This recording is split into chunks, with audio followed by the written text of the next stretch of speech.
ప్రతి ఒక్కరూ కూడా దేవుని సన్నిధికి ఎందుకు రావాలంటే ఆయన ఆరాధించడానికి రావాలి, ఆయన స్తుతించడానికి రావాలి అని చెప్పే మాటను గైకొనటానికి మనం రావాలి.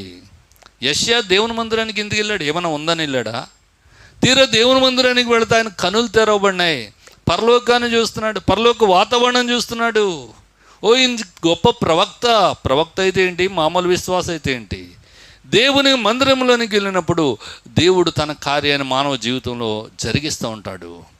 ఆయనకు అర్థమైనంత ప్రవక్త అయిన అప్పటికి కూడా ఆయన అంతగా ప్రసంగాలు చేసినాడు. 1వ అధ్యాయం, 2వ అధ్యాయం, 3వ అధ్యాయం, 4వ అధ్యాయం, 5వ అధ్యాయము యెషయా గ్రంథంలో ప్రసంగాలు చేస్తూ ఉన్నటువంటి వాడుకున్నాడు. ఎంతగా మాట్లాడినాడు, ఎంత ఘాటుగా మాట్లాడినాడు.